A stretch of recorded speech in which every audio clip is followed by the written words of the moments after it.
What is up, my Sabronis? This is the Super Bowl Spectacular episode with Scott as usual, and Dylan is back for his second episode with me.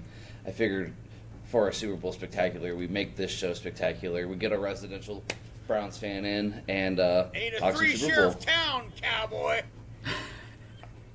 Hey, like I told you when we first got on, I got the OG back for this one. I'm Yep, the OD, Hawkinson. the original disappointment. Yeah, you're another OD too. Original head. They cut out. I cut out. The word I said cut out. We don't cuss on this show. It's a kid-friendly show. If you know me, you'd be like, no bad words from Sabo. I don't say bad words. Just like I tell the kids in the classroom, I wouldn't say bad words. You just did. Never say heard those those words in words. this- Yeah, never. Oh, Farfanugan. So, you have until 10 o'clock, you said. You got Chicago Med tonight. No, Chicago no, PD's that's on Wednesday Chicago night, Med, dummy. That's Chicago Wednesday Fire night. Department tomorrow night. Chicago Paramedics on Thursday. No. Chicago Old People Home on Friday. No. Actually, I just got done playing pickleball for an hour and a half, and I had just this bowl of soup for dinner, and I went to pickleball knowing I could come home and have popcorn, but no, I had to go to a... I even was going to get in a hot tub afterwards, and I did not get in a hot tub because I had to do this. So let's This do guy- this. You had to do the podcast. You had to do the podcast that you legally did. obligated to do now. This that you guy signed is a like I contract. get 65 to do years the old the way podcast. he's explaining what he does. I know. Sky, he is old. He is old. Soup, pickleball. Speaking of pickleball, Pickleball's speaking fine, of but you had pickleball, to throw the soup Dylan's a in. pickleball guy. Do they have a senior drink for free? Oh, Dylan, you play pickleball? I do play pickleball. Not so Do you much as suck? of late, but I okay. would like to Why, say what that happened? I'm not too bad. No, I just Do you have been your own- busy. Do you have your own paddle? I do have my own paddle. Oh, see, that's when you get start. You know, it's one of those things where you get recreational pickleball, where it's like, it's chummy, like, hey, pal, do you have a paddle? Oh, I got an extra one. But when you get your own, Yeah, that's when it starts getting serious. I was Hey, going come- pretty you- heavy for a while, and then I sprained my ankle, and that kind of derailed me for a bit. And then I started to get back into it, and then got a girlfriend that's now fiance, and kind of ran out of time to play pickleball. Everyone together. Women ruin everything. You know what else That's what I'm makes taking things away from this. when things are ruined and makes things hard? You know what else does that? Children. Children, yeah. It's just, Talk about Tips being on is a good. roller coaster. Talk about being on a roller coaster of life with a woman, and then the child comes, and the track just suddenly ends, and you're like, but the track still goes somehow. It's still going. Hey, we're pickleball, going you to cut gotta this part out. No. This summer you gotta come to town. They just put some nice outdoor courts in last summer. We'll play, and we'll get my father-in-law in. Oh, is he a big pickleballer? Oh yeah, Mark Baker might be. He might be a top 5 pickleballer in town, pound for pound. I mean, for being 65 years old. What's Shout with out you Mark. guys and 65-year-olds? What's the deal with that? But I was just throwing Was a this note out something- there. that's how I old don't he know. is. That's how old he is. All right, let's Okay. get started. This is obviously gonna be a very football-focused show, very football-heavy show. Isn't it usually? That was totally Scott's fault. He had some connection issues. Not my fault at all. Nothing that I did wrong. He's got connection issues. He's got a Wi-Fi that his modem is actually his dishwasher, and so Dishwasher, it is. when you run Hey, at the same listen, time, modern conveniences. the things we take for granted. Hey, I didn't even get to tell you real quick. My furnace went out last week. On Thursday night, our furnace went out. We woke up, it was 53 in our house on Friday morning. Luckily got it fixed on Friday, but man, it was a long Monday, Tuesday. We recorded like Tuesday last week? I don't remember. Tuesday or something. We got over our sickness, and then just the house started getting cold, and Thursday that baby stopped running. So got it all fixed now. So I just did mine because I had an issue with mine. I woke up one morning, it was 64, not quite as bad as yours. But we got it running. It was running fine, but figured it was probably best to just replace it and not get to the point to where it's 50 degrees. Yeah. So Dylan, do you own Well- your house? I do. The one right next See, to this guy, unfortunately. It's okay. Yeah, that's right. It's the joys of home ownership, right? You know, something it's like something that, was connected between the two here. really? but it probably furnaces was. went bad. Mine was like 30 years old though, so it was already on its, I didn't know if it was a limping natural along on gas its thing. last leg. Was it the blower motor? Was it like? No, it wasn't. That was No, mine. it wasn't doing that. Do you want me? I've heard. Do you that want me to before. make that sound again? Do you want me to make that sound again? That is That pretty was pretty accurate. good. Pretty good. That's how it goes. Thanks. All right. I've experienced. Obviously, we have a Super Bowl to talk about. So Super Bowl spectacular. I want to do a few things. I want to have a few different conversations, Super Bowl wise, football wise. We're going to talk a little bit of Hall of Fame stuff today too.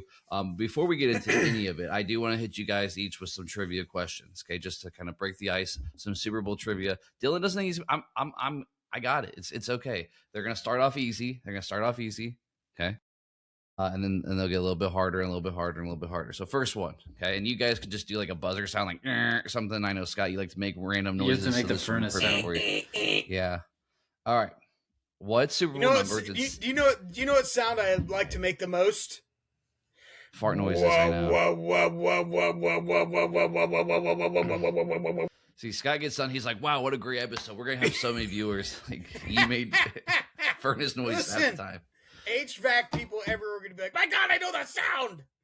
Anyways. PTSD. All right. We'll get, like I said, get a little bit harder progressively. What Super Bowl number did the Patriots and the Seahawks play in the first time together? I don't even know what one we're on now. What is it, like 60? Is it 60? Yep. Okay, No. so it was It like is what? 60. Gosh, that was. You got to do your. I'm I'm gonna say 41. 40, no, I'm gonna say 41. 43. no, not 41. 51 is what I meant. 41's a good guess. That was Atlanta and New England. Scott? I was gonna say 43. 43 was Pittsburgh and Arizona. It's Super Bowl 49. Super Bowl 49.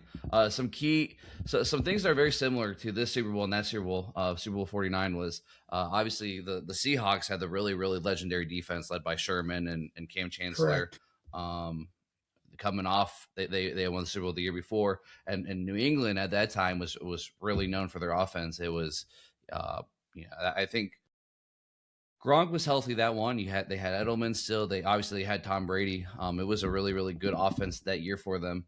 The spread on that one though was even. Looking at it now, it says that it was even. There was no favorite. It was a toss up. Yeah, because Teddy was gone. There was no, obviously, just Sal. But yeah, it was a very offensive team. It's like the defense carried the first couple or the first few, and then after that, the offense started taking off. Yeah, the Seahawks had a 24-10 lead going to the fourth quarter, and obviously Brady did his thing. All right, next one. How many Ohio State players have won Super Bowl MVP? Obviously, JSN has a good chance to do this week.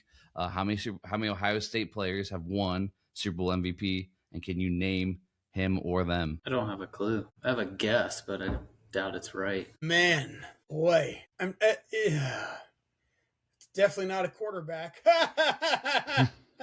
That's true. So you're looking at wide receivers and running backs. Obviously, Eddie George didn't win it because they didn't win the Super Bowl. Mm-hmm. Well, there goes my best guess.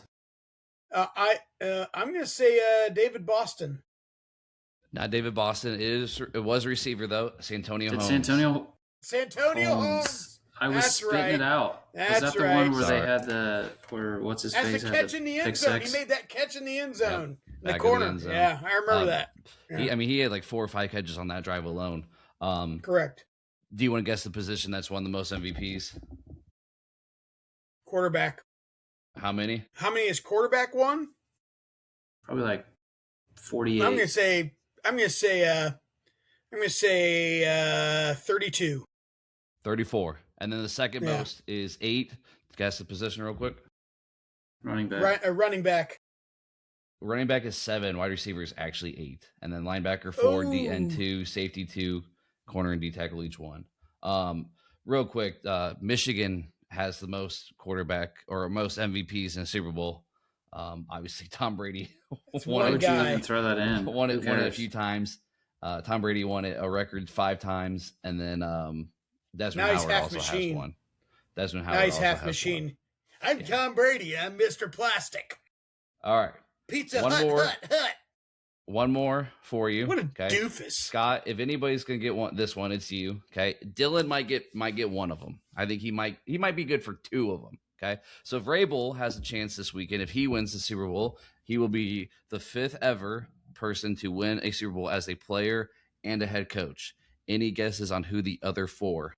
As a player and a coach. 2 of them have been in the last 20 years. No. Yeah. It wasn't Madden. John Madden never won one as a player. No, John Harbaugh? no. John Harbaugh did not win one as a player. Jim Harbaugh? Yeah, I was Neither going to say Harbaugh's Jim won it Harbaugh. as a player. Which one won it as a coach? It was John, right? John. Yeah. Yeah, okay. John beat Jim. Because Jim hasn't won one, right? Right. And he hasn't won really much of anything. That's right. That is right. All right. I don't think you guys are going to get this. Doug Peterson. No. Hurry up answer then. it. Mike Holmgren. You said I would know, so I'm just going to start naming Packers coaches. Mike Holmgren. Packers coach. Mike McCarthy. Coach. Mike McCarthy. McCarthy never won. No, Mike McCarthy never won as a player. I don't know. I'm just trying. You said I All would right. know. No. See, there's 2 that I thought you would get. There's 2 that I thought you would get. For sure. As head coaches. Head coaches and a player. Wow, this is great podcast right here. A lot of radio silence. This is why I'm going to just tell you, okay? Go ahead. Doug Peterson, Mike Ditka. Mike Ditka won. He didn't win it with the Bears. The Bears won an NFL championship in '63. He was part of a Cowboys team that won one, then obviously won the Super Bowl with the Bears. But Tony Dungy won one with the Colts and with the Steelers in the 70s. And then the last one was Tom Flores. Won some with the Raiders. Flores! Tom Flores won with the Raiders. He was the backup quarterback. I know. Exactly. He was a backup quarterback for the Kansas City Chiefs in Super Bowl 4. He was the punch bowl guy. He's like, "Hey guys, would you like some more water?" And then smoke a cigarette at halftime. Hey guys. Obviously, this is not a trivia show. God, my goodness.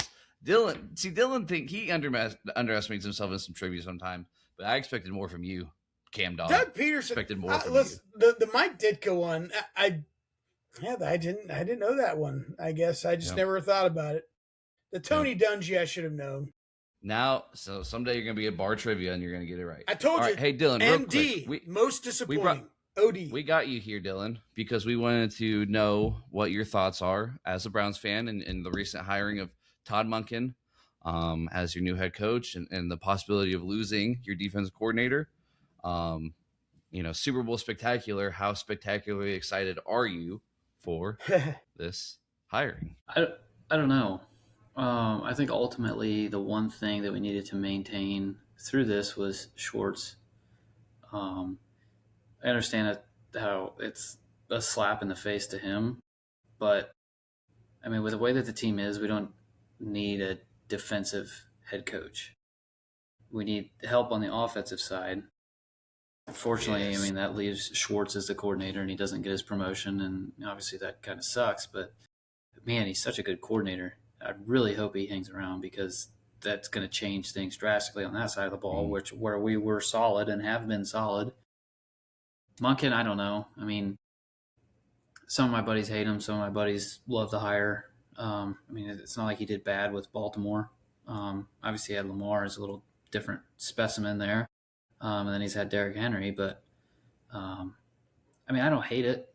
I'm excited for it. I mean, change is exciting most of the time. So, I mean, we'll see what happens.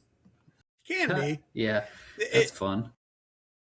I'm interested to see how he handles the quarterback situation. And this was actually really good because remember when the name Deion Sanders was being thrown out there, and maybe that's just a bait and switch, like people were like teasing like, it could be Deion Sanders. He could be coaching his son. It's like, dear Lord, no, because he will not pull his son.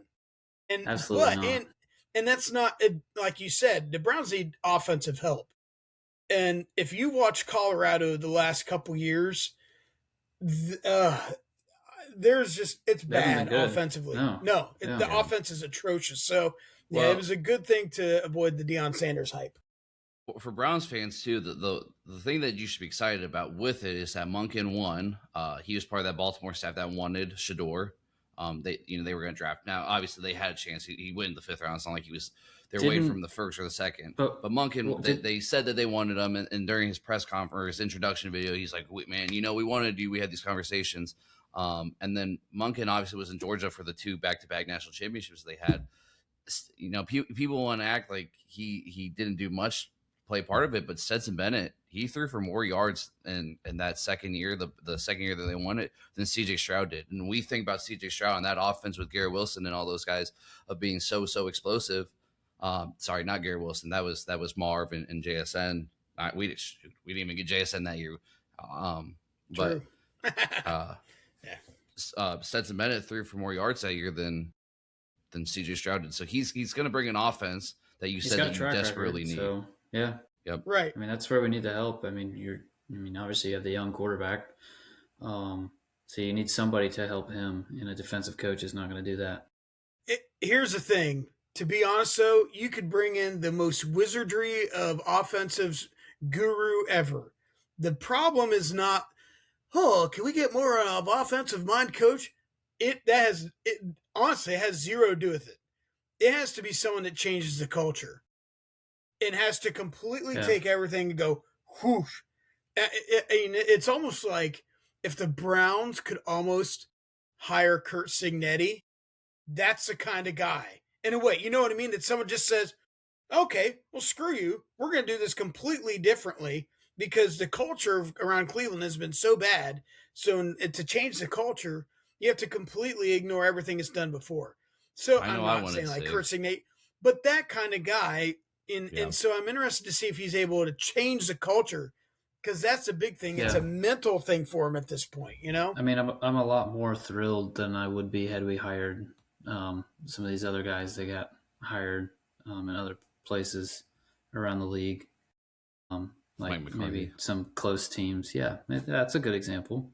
10-8. I hope you enjoy your mediocre seasons, because they are going to continue. Yeah, I cannot wait to go 10-8 and then lose in the first round of the playoffs again. I mean, but I say that, but it's not like we're going to be any better than. Yeah, like who's this? The guy who says we're going 5-12. You better bask in your mediocrity. Like, we have hope though. Well, there's always hope in Cleveland. Yeah, but it's like a midget telling a guy. It's like a midget telling a tall guy, "I hope you enjoy hitting your head on the door frame." It's like. What a stupid thing to say, Dylan. All right, Dylan. Any other thoughts on just kind of the end of the season? Hirings that you liked, hirings that you didn't like. Kind of your say of the NFL heading into the Super Bowl. I mean, I think the way the Bills went about what they did was kind of silly. And then what's McDermott going to do next year? Because coaches are filled. Is he going to go be a D coordinator somewhere? Or? No, I would say he probably goes the McCarthy route, take a year off, and then see what's open next year. He'll get a job. I think he'll be warranted for a job. Oh, he'll get a job. Yeah, he got screwed because he got let out so late into the cycle that a lot of the big jobs were obviously filled. The way they went about that was, what they promoted their GM and brought the OC up to head coach, which it seems like Josh Allen liked that. Yeah, Josh Allen's a big Joe Brady guy. So I don't know. Maybe that'll be good for them. Maybe that puts them over the top. I don't know. We'll see. Yeah. I don't know. I like Kubiak to the Raiders. I think that's going to be a good fit. They're going to go get Mendoza. You have your quarterback. You have a head coach. Yep. You got Tom Brady, who people are going. I mean, whether you hate him or love him, Tom Brady knows football and he knows. I mean, they're going to listen. I know he's only a 5% owner, but yeah. But that's going to be a project. That's going to take a couple years to get there. Yeah, there are 2 draft years away from. Yeah, you've got so many pieces already. And they're loaded already. Defensively. Yeah, they have the defensive pieces already, so they. Well, and you got Bowers and Genty on the offensive side too. I mean, you trade away all your wide receivers, but Ashton Jenney, what do they call him? The backfield stalker, the way he stands. Yeah, Michael Myers. Yeah, but I think that might be a 1 to 2 year project, and then I could see them making some noise. Well, they're in such a tough division, though. See, that's the problem. That's what I mean. It's going to take time in that division. Like we're at the bottom. We've been at the bottom, but it's such a tough division. Baltimore's not going away. Cincinnati obviously had a down year, but they're going to be good again. They're going to put up 45 points a game. They're just going to give up 46. Yeah. But yeah, I mean, the Raiders, I feel like, are probably in the worst situation possible division-wise, I think, because you've got 3 teams that could go to the Super Bowl every year, and they've shown it. I mean, they're all good. Well, that's why they avoid the injuries. That's why I think Stefanski's in the best spot, because the NFC South is so Carolina. True. Obviously, Carolina kind of overseed expectations this year. Tampa Bay really fell off at the end, but if you're Stefanski, you're going to a place that has top 6 running back, top 5, top 3 running back, wherever you want to put them. Kyle Pitts really broke out the second half of this year. Finally. You got Drake London, you got pieces.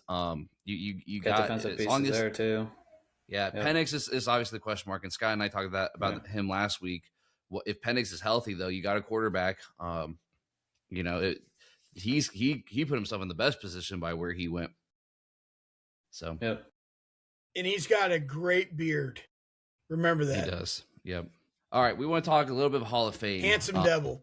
Yep. We want to talk a little bit of Hall of Fame before we get into the actual Super Bowl part of all this. Part of Super Bowl weekend is knowing the Hall of Fame class, and obviously we're going to find out who makes it here very soon. But some big news in the last few days is Bill Belichick is not going to be in the Hall of Fame as a first-year guy. We all know that he's going to make it eventually, but they really did kind of screw him. They voted and decided not to let him in on the first ballot. Who voted for this? Who voted? Condoleezza Rice. Condoleezza Rice is like, I can do the college football playoff, and I don't like Bill Belichick. Go America. Like, what? Who voted? Who's voting? Like some 6th grade kid in a math class in like South Detroit? Who's voting for these Hall of Fame people? Like, how do you not get Belichick in there? How do you do that? Yeah, I don't know. Obviously, the class hasn't been announced yet, but they did announce whatever breaking news or however they found out Bill Belichick did not get voted, and he did not get 40 of the 50 votes. Bill Polian is kind of like the head man of Bill Polian was kind of the head man of fighting against it. Decided to not bring in, he was that voice that talked about the cheating scandals, the Deflategate and the Spygate and all those things.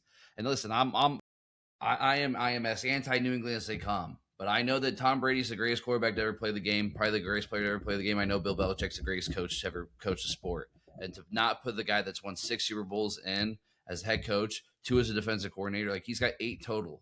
Okay, he's got more Super Bowl titles than a kid that I have has fingers. Do you have a kid that plays with a lot of firecrackers?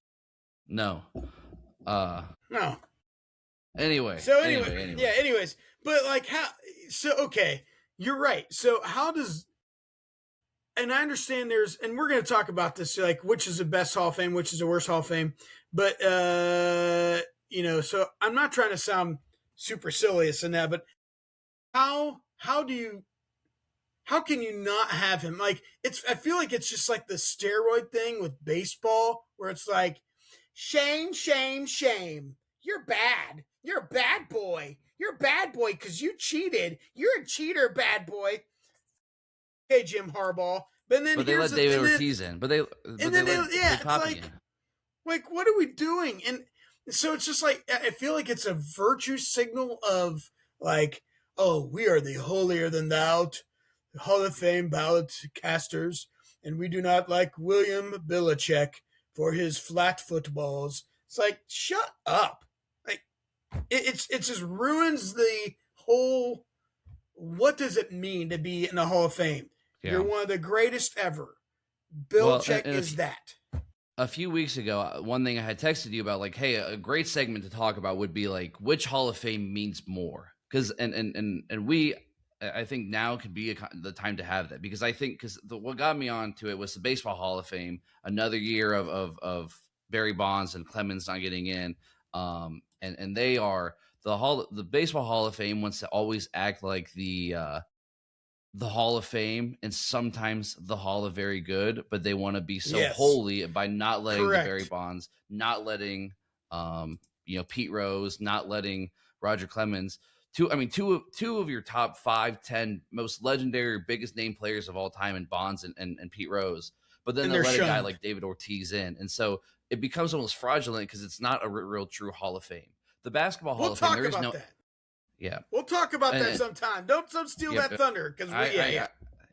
So NFL wise, like, but that was like the NFL Hall of Fame. It was supposed to be like, that was the one I was going to argue is the most, it feels like the most deserving Hall of Fame. Yeah. And then there's a long history of great NFL players. And when they inducted players in the Hall of Fame, like it's always been, and then you go and do something like this and don't let the greatest coach of all time. Now, we know he's going to get in. He's going to get in on the second year. But the fact that he is not a first ballot unanimous Hall of Famer, it's like, are they going to put Tom Brady in first ballot? At this rate, probably not. But we know they will because Tom Brady is the golden child of football. Well, people will probably argue that he's the only reason for Deflategate. As I say, the people are going to argue he's probably the only reason that Belichick was so successful, but that's not the case. So for sure, I mean, it's okay. So what? The fact is, though, he was still there and he was still being coached by Belichick, and so it becomes this thing of if not Belichick, then who?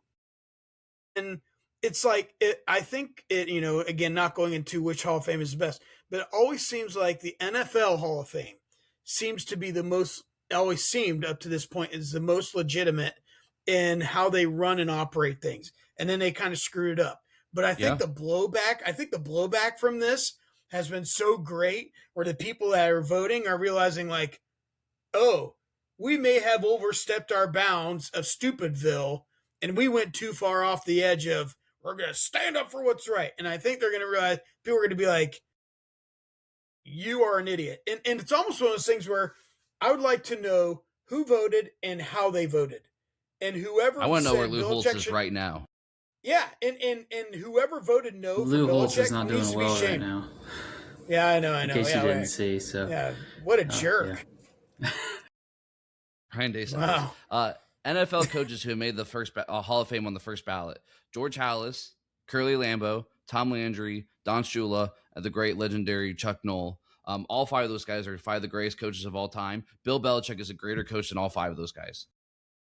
Like, Bill Belichick has a bigger impact on the sport of football, the X's and O's, the Super Bowl wise, than all those guys. Obviously, Halas and Lambeau kind of paved the way in the NFL as founders of their teams and everything, and were legendary. But they didn't win the Super Bowls. Tom Landry won 2 Super Bowls. He did not win 6. He did not go to 2 as a defensive coordinator. Chuck Noll won 4 with the Steelers. Had the most success. He's had the most success, yeah. And Dylan's right. People are going to say, well, Brady was most of the reason. Sure. The players on the field, like, it's not about the X's and O's, about Jimmys and Joes. You need to have Jimmys and Joes in order to win Super Bowls. And obviously, Brady got one without Belichick, but Brady does not have 6 other ones without Belichick. And I honestly, like, Bill Belichick has the 2 without Brady as a defense coordinator. If you gave Bill 25 years in New England without Tom Brady, I think he still gets one. Maybe not 6, but he gets one because he won 10 games with Matt Castle as his quarterback. You know what I mean? Like, that should get him in the Hall of Fame right there, just alone. Yeah, and there's a bad taste in the mouth because of the girlfriend and everything, but I don't know. I just think it's a joke. It's kind of a travesty. It takes away, like you said, the honor of what being a NFL Hall of Famer is, especially a first time guy. He deserved it. So, and I am the most anti-New England guy there is. But again, that's the thing, though. The NFL's always seemed to have been able to get it right. Mm-hmm. You know, here's an analogy. At Harding, you know, whenever they did, you know, the homecoming queen, you know, sometimes you see some people on that list where you're like, wow, really? Okay, well, you know, whatever. But you know what? Almost every single time, kids got it right. Voted. They would end up that whoever got voted in, it's like, oh yeah, well, heck yeah, that's a great kid. You know, like that's an awesome girl. You know, what you know, like that's a great kid. And so it's one of those things where it's like there's wackos out there, but you would expect that eventually the crazies would go to the side and the right thing would be done. In this case, it wasn't. Yeah. It's like my first year at Harding when they did Teacher Hall of Fame and some jabroni named Scott was on the ballot. Like, who put this guy? Who gave him the participation award? Whatever, you know. Apparently, I was deflating the footballs. Yeah.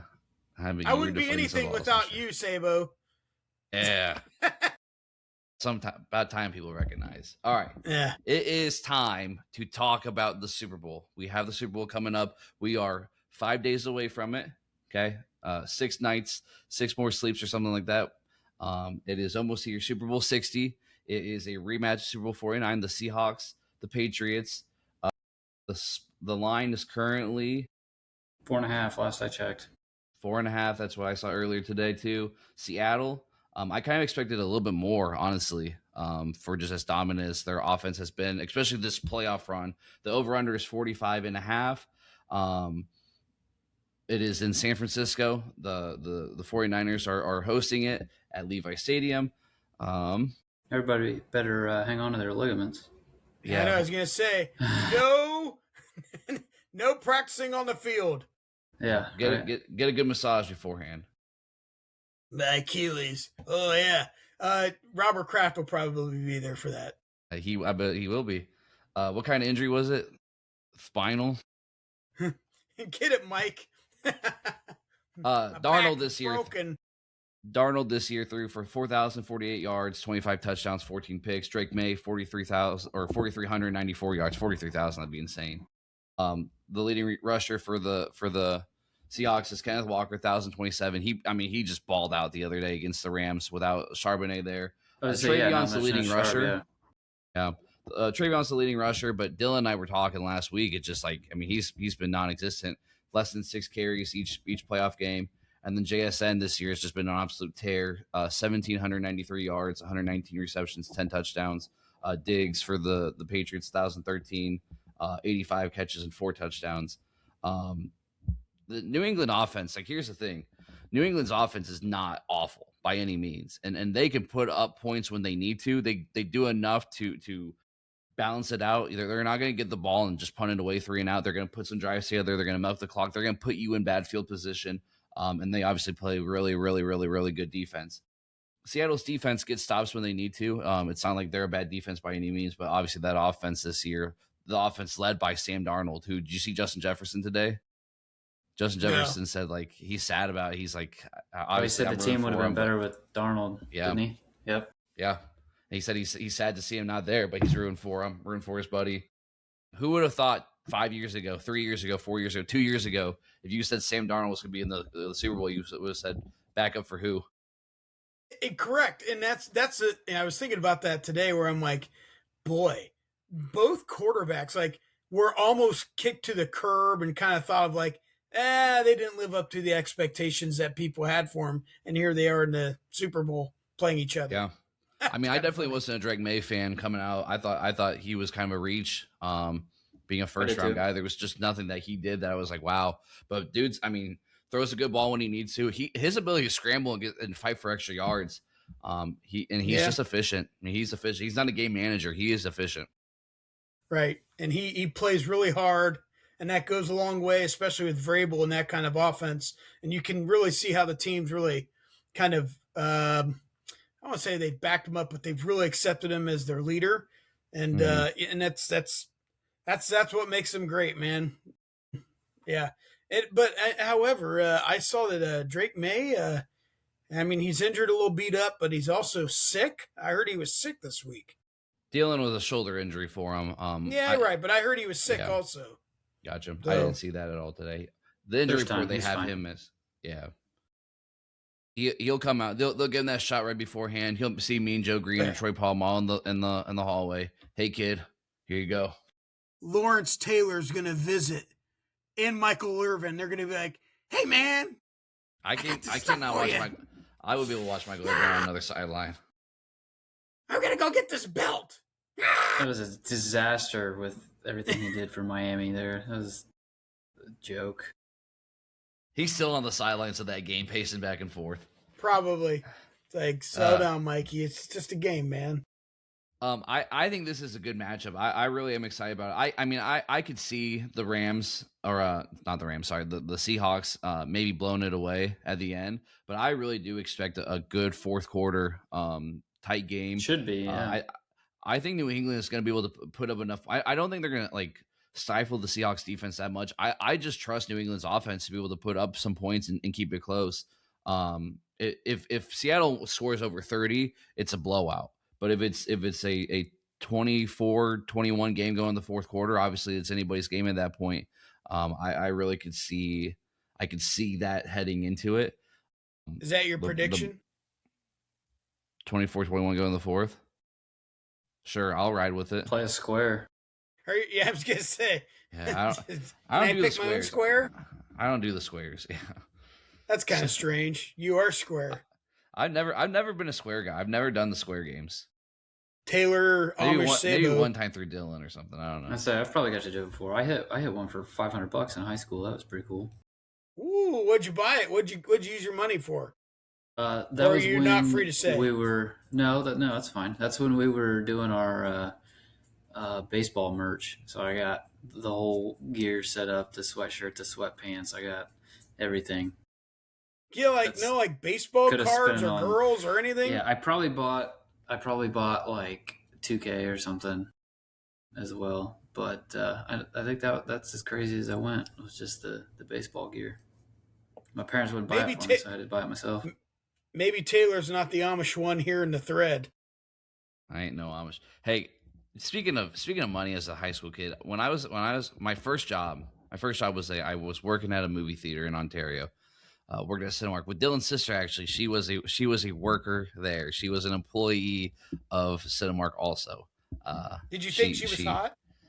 No, she was Dylan's sister.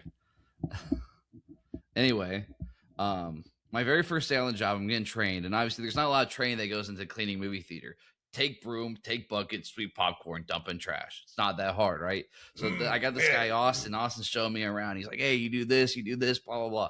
He's like, if you find any money, like a cup holder or something, he's like, usually over $20, you turn it in. If nobody claims it within 2 weeks, they give it back to you. You get to keep it. He's like, anything under 20, you kind of put in your pocket. They come back for it. The right thing to do is to give it to them. I'm like, yeah, well, that makes sense. Like, I'm not a bad person, right? So I'm saying like my third theater of my first day of work, I'm in this row and I'm just kind of cleaning. And I see in a couple, I see a $50 bill and I'm like, oh man, like I know what this dude just told me, but like I just struck gold. Like, so I slip in my pocket. Fingers are getting sticky. I'm like, I don't know what to do. Like, do I turn it in? I know you said over 20, like, but it's my first day. Like, I'm broke. I'm a broke high school kid, right? And so I go on my break a few hours later. And I unroll that 50 and there's another 50 in there. I unroll that 50, there's $150. And I'm like, oh man, what do I do? And this is the low point in my life. I kept that 150. I did not turn it in. Now I didn't spend it for like 2 weeks. I waited. I went to work for 2 weeks, waited for them to say if anybody was asking for $150, I would have turned it in. Be like, yeah, I accidentally found it, forgot to turn it in. Here it is. I would have turned it in. Nobody did. Forgot to turn it in. Yeah. Okay. I'd have bought that one. After the 2 weeks, I went and I filled up the gas tank and I bought Chipotle. And I bought Chipotle a bunch of times. And that was back when you had a gas tank to fill. Yeah. Yeah, when I had a gas tank and Chipotle burritos were $8. Like I was eating Chipotle good and I had a full gas tank. I made more my first night at work than I did my first 2 paychecks combined. Listen, it was. I never made money like that again. I was hoping you'd say like, yeah, to like a Leave It to Beaver moment where you're like, gee, Wally, should I give this money back? And Ward walks in like, son, I believe you should do this. And June Cleaver walks in and is like, Ward, have you talked to the Beav about getting the money back?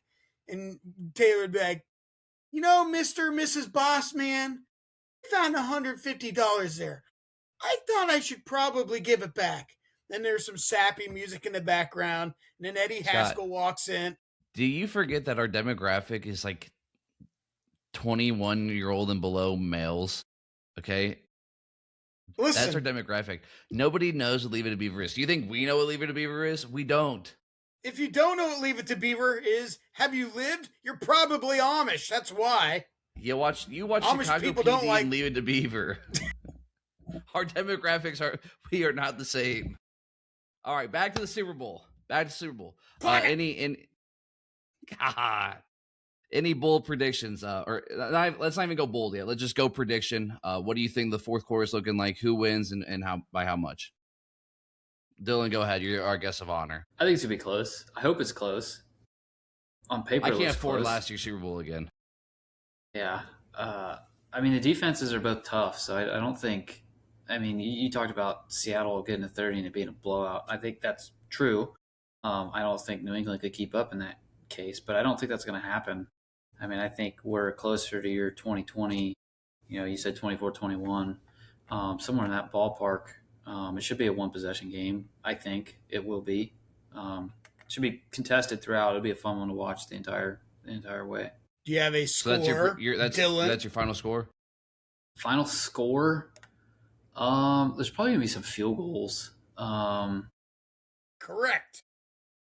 Probably a few field goals, actually. Probably 5 or 6 of them, I bet. I bet it's going to be like 23-20 Seattle. Both teams find the end zone twice. Dylan, I'm glad you didn't say 9 field goals, because some of the kids that Sabo has, they can't use their fingers to count to 9 because that one kid only had 8 fingers. Do you remember? So he would struggle. He started having to use his toes. Oh. Is that a gang sign? You know what? I don't even want to know. All right. Oh, okay. Scott, so go ahead. Okay, so Henderson has been really quiet this playoff run. In big moments, defense and running always comes up and it shows up. And I think, in my brain, and I know a lot of people say the Seahawks are just going to run away with it, but I have a feeling that Vrabel is going to do kind of like what he did with Denver. He's going to focus on his defense. He's going to make Seattle have to beat him, and that's going to be harder to do. Vrabel's experience, that's just his MO. I think Henderson's going to have – I don't think he's going to have a breakout game. I'm not talking like 150 yards, but don't be surprised if 4 snaps last game, I think is what I saw. 4 snaps, 3 carries. Right. So look for some sort of heavy run presence by New England. Seattle can't score if they don't got the ball, right? So originally I was like, man, Seattle's going to kill them, but I do think Seattle's going to end up winning 27-24. I have a guest prediction, though, because I was talking to Macy about this. Macy said 27, I think she said 27-14 or 28-13 or something like that. New England. Wow, Macy's going for a double digit. The double digit, and I said, forgot that Brady wasn't there. I said, that's kind of a blowout, isn't it? And she goes, yeah, so I think it's going to happen. Okay. If you ask Macy, the quarterback of the Patriots, there's a 50-50 chance she still says Tom Brady. No, she wouldn't say Tom Brady. She hates Tom Brady. She's like, he's like a plastic man. Like, I'm Tom Brady. All right. Any bold predictions? Listen, I've been seeing something. This is kind of crazy. FanDuel has Seattle to throw a pass from the 1-yard line. Do you think they do it again? It's plus 650. Crazy. Would they? It's just crazy to throw that out there, but man, I don't know. That would, yeah. I mean, I think I would too. Yeah. Yeah. Because their offense all season long has been so predicated of play action pass and when they beat the Rams right before the obviously the regular season ended, that overtime game, the touchdown to JSN in the back of the end zone was within the 5-yard line, so they're not afraid to get on the goal line and do it. This is not like it's the same Seattle team 11 years ago. None of those guys are there. Pete Carroll's gone. The sins of Pete Carroll aren't going to haunt them anymore. I mean, I don't think they do it just to do it. I think it's just part of the game plan. Because I mean, you get down there and you run the ball once or twice within the 5, you get to the 1. I mean, play action, roll out, and dump it over to your tight end. Especially if it's an early down, you're just trying something different. Yeah, I mean, you don't want to be too predictable, obviously. So, right. Super Bowl MVP, JSN. Yeah, that's probably the best non-quarterback option. Just I would say he's probably the favorite, right? Yeah. On FanDuel behind the right now and everything. Behind the quarterbacks, I think Darnold was like plus 115 or something. Yeah. if the Patriots do win, I could see a scenario where it's Ramondre or Scott, like you said, if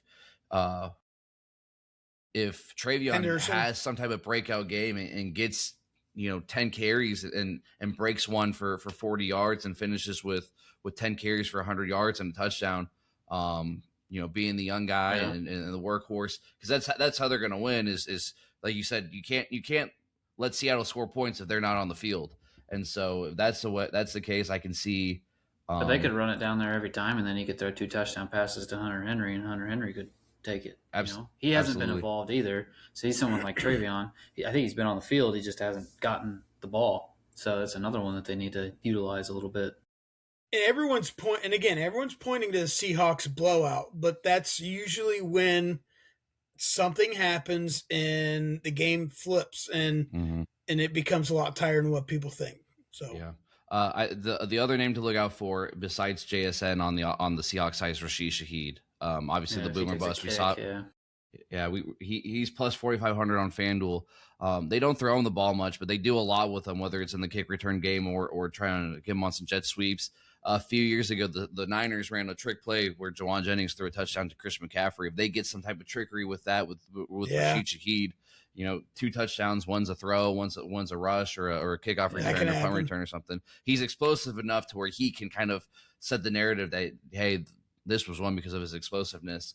And that might end up being one of the greatest midseason trades in NFL history if he goes on and is a crucial part of this game and getting a win. Who used to be a quarterback? Is it Booty used to be a quarterback on the Patriots? Somebody used to be a quarterback, whether it was high school or what it was. I think there's somebody out there that used to be a quarterback. There's a lot of them there, former quarterbacks. Yeah. But high school, But we see a lot of these trick plays in the Super Bowl. Correct. There's going to be something at some point. Somebody's going to do something. What about Antoine Randall? Is he coming out? Sure. Antoine Randall threw a touchdown in a Super Bowl 40 trick pass to Hines Ward. What about Cordell Stewart? Yeah. What about Detlef Schrempf? Scott, you've seen your favorite team win a Super Bowl in your lifetime, right? I have. A couple times. I've seen twice. My team win a Super Bowl in my lifetime. Dylan, you ever seen your team win a Super Bowl in your lifetime? Oh, me? I don't think so. Will I ever? What about not? Also, probably not. What about not in your lifetime? Have the Browns ever won a Super Bowl not in your lifetime? The last time the Browns won anything significant was when original episodes of Leave It to Beaver were on the air. The AFL. Yeah, the AFL was not a thing yet. It was still just the NFL. NFL and the NFC Championship game would have been when the Browns won it last. Drink your Ovaltine. Yeah. The stock market had just crashed in 1928. Yeah, 29. Who's counting? The Browns weren't founded, and they were part of the like AAFC or something like that. The original first big merger of. I'm working on an NFL history thing. I'm obviously a little busy with some schoolwork now, some classes and everything. I don't get to spend all my extra time doing podcast stuff, taking some these college courses and all that. But I'm working on a NFL history, like a 3-part thing, and there's a lot of really good fun stuff in the early years of the NFL. Obviously we know the AFL and NFL were like that was the big merger, but the original Cleveland Browns were part of the it's like AAFC or something like that. You're the Ken Burns of the Sabo Standard. You're gonna have your Tom own Brady special on BBS. Yeah, I'm the Tom Brady of the Sabo. I'm the Bill Belichick of the Sabo Standard. I don't care how much we have to cheat to get to the best. We'll be the top podcast on like. Can I be the narrator? They're like, look at this bum. Yeah, he helped this happen. There's gonna be a quote. The old man said, and Scott'll be like, "Oh, leave it to Beaver." Wally Cleaver's coming home. Here comes Lumpy Dumpy the Big Ape. What a Super Bowl spectacular show. So what about your prediction there, Ding Dong? 24-21 going into the fourth quarter, remember? Yeah, 24-21 going into the fourth. Yeah, you didn't give your final or anything. He's going to turn it off and go to bed at that point. Yeah. I want – so first off, I am not – I cannot root for New England. Obviously, I'm a big Vrabel guy, being an Ohio State legend. Travion Henderson is Ohio State legend. Thayer Munford is on that team. There's some Buckeyes on there, but as a Steelers fan who've just got my butt kicked by the Patriots so many times, they are tied with Super Bowl wins. I can't root for them. Seattle, on the other hand, like obviously I love JSN. I want him to do well. I love the Sam Darnold story. Mike McDonald though is a Michigan guy, and so I'm not going to not root for somebody because of Michigan, but I am rooting for Seattle. I won a great game though. Last year's Super Bowl was really, really boring. Obviously, it got away from Kansas City so early on. So I'm looking forward to a good game. 24-21 going to the fourth quarter. I think that Seattle wins it 28-24. What is this? Price is Right? I said 27-24. Now you're going 28-24. What a D-bag. I'm going 28-27 Seattle. Yeah, well, if it's Price is Right, then mine's good because you guys went too high. No. Shut up, Dylan. So I'm talking to Sabo now.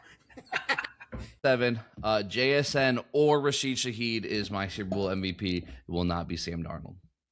Yeah, and I'm rolling. I'm riding with Seattle's throwing the ball at the 1-yard line. Hey, to win the whole thing, baby. They're going to be down 27-21 with 12 seconds left, and they're throwing out route this time to JSN. Are we to the little pick play? Are we to the CamDog's conversation piece? All right, CamDog's conversation. So Dylan, CamDog's conversation. Scott's going to give you some ridiculous. This one's actually relevant. This one's actually relevant. Right. Okay. So, what is the greatest halftime performance in Super Bowl history? Or Not the pregame. One we're about to have. I know. You don't like Bad Bunny? Oh man, Bad Bunny, Bad Baby. It don't matter. No, I'm just. It's just bad. It's all bad. I like Shakira's. I bet the you Weeknd's did. Was pretty cool when he got lost in the mirror. That was weird. Fun. That one was weird. Yeah, I'm not a big Weeknd guy. Who did Eminem come out with a couple years ago? He was with Dr. Dre and Snoop. That one was awesome. That one was pretty good. I mean, it's like a collection of. All right, Taylor probably hated last year's. What was last year's? Drake, Kendrick Lamar. Kendrick. It made. I mean, you get the biggest stage to do a halftime show, and you make it about another man. So whatever. That's right up someone's alley. They're like Browns fans living rent free in people's heads and stuff. So all right. I like Katy Perry's a few years ago when she brought out the Sharks, and the Sharks are like. I do remember the weird Sharks thing. Yeah. I really like the Super Bowl halftime shows have transitioned so much. It used to be like correct. It used to be like Bruce Springsteen and the E Street Band and Prince and ZZ Top Prince was and a big all those one. guys. ZZ now Top. it's like Aerosmith, dummy. Michael Jackson, dude. The Michael Jackson one was iconic, and then my favorite Jackson one was the one with Janet. I bet it was. What about you had the Whitney Houston pregame Star Spangled Banner, that was iconic. You had the Chris Stapleton national anthem pregame, that was iconic. You've had Boston. I remember when Boston was on there and they did the national. They've had some really cool stuff. But which one is the best? Pregame, or halftime? Well, obviously the best, and then we're gonna do the worst. Like which? Rihanna's was pretty good. Rihanna's was legendary. She was hanging that entire time, like on those rope things. Lady Gaga. Oh yeah, I do remember that. I do. You know which one I like? I liked Usher's. Okay, all right, Dylan, best and worst. Dude, I don't know. I didn't used to watch the halftime shows really, like at all. I used to not pay attention to it at all. I'll tell you the worst one was the Black Eyed Peas. Super Bowl 45 when our Packers and Steelers played against each other. That was not a good one. That's like legendary as being one of the worst too. Beyonce's was pretty good. I mean, there's been some really good ones. I mean, we've gone through the list of 10 or 12 that have been really good, over the last however many years. It's hard to pick one, having not really paid huge attention to them. I'm okay. I think the best one, iconically, from the standpoint of time, is the Whitney Houston national anthem.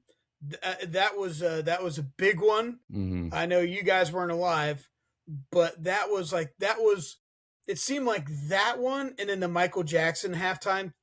That was the time where people were like, "Oh my gosh, this is a really big thing. This could be a really huge marketing thing." And that's what it just took off, that entertainment piece. I will say the worst. You ready?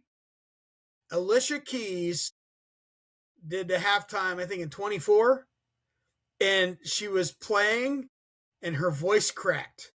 If you go back and you listen to that performance, she's like, and I heard it. I'm like, oh, that is so embarrassing on the biggest stage in the world. You puberty. Looking back at these, obviously the one that people are gonna really flock to is the Super Bowl 36 U2 and their tribute. That was a good one. Everybody killed it after 9/11. That was the first Super Bowl after 9/11. That was like legendary for the time and everything. And then people go to Prince all the time and singing Purple Rain in the rain. It hadn't rained a Super Bowl and maybe ever at that point in time. Right. And he's singing Purple Rain in the rain. The two that I go to that looking back at this list and kind of just had to remind me, I like Coldplay. That was at Santa Clara, Super Bowl 50. I like Coldplay. I like Coldplay. And then Maroon 5. I like Maroon 5. And my wife was at Maroon 5 concert not too long ago. I'll sing you some Maroon 5. Yeah. It's kind of weird when he ripped his shirt off, though. I'm like, I bet you got excited. It got real serious. You made that face, and I bet you got excited. Got really serious. I was like, "Whoa!" Jeez, cow. You said Michael Jackson one. You said they said they found the way that they can make some money on it. What's the Tim Robinson thing? We got to find a way to make some money off this. You know what I'm talking about?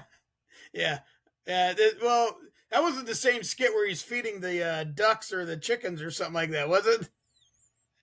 He's like, "What are you doing? I'm feeding these things," and they just keep anyway. But the Michael Jackson one was really cool. How he like went up on that stage and he just stood there for like 5 minutes and people were like, "What's he gonna do?" And then bang, he just took off. That was really cool. Yeah. But you guys weren't alive. It's simply too good. I gotta figure out how to make some money out of this. Yeah, that's what they did. They saw dollar signs. So, all right. Well, hey, I want some popcorn. So I'm going to go make some popcorn. You go get your real popcorn. Quick, because my computer's dying too. Let's jump real quick. NBA, Giannis, where's he going? Nowhere right now. He'll get traded in the offseason to the Los Angeles Lakers. Okay. I heard Minnesota's trying to make a push and get another or two other teams involved. And I thought the Cavs might do it until Jared Allen had a Shaq game the other night, or last night or whatever it was. There's just too many teams in that second apron that cannot make big trade. You can't do more than one player per player, and there's just too much going on. There's too many teams in that space that I don't think I don't think teams that are restricted on trading their picks too. Correct. Yeah. So I saw the Warriors. There's a lot of money involved. I think So. I think they're going to end up having luxury tax issues and everything else. So, yeah. Oh, for sure. And teams in that second apron, like they're trying to get out of the apron, not bring on bigger contracts. It was good for the league to try to balance out the super teams, but they've handcuffed themselves. I mean, there's been 2 trades total going into this trade deadline. That's the least in years, over 25 years, this amount of trades going in. And I don't expect a big trade deadline because teams just can't. They are so strapped. I hope you're wrong because it's more exciting when there's all kinds of movement. Oh, absolutely, that's what the NBA. It's adult male soap opera. Yeah. So, all right, Dylan. Well, thank you for joining us. Is that when Maroon 5 comes out and the guy rips his shirt off? I asked you to stay, but you didn't listen. She left. I want some popcorn. I'm hungry. Right. This man pickleball made me hungry. All right. Dylan, thank you. We'll see you next week. Dylan will come back sometime, maybe a March Madness episode. Okay. All right. Jamal, hit it. It's great. Because if you go piss like a puppy, stay on the porch and let the big dogs eat.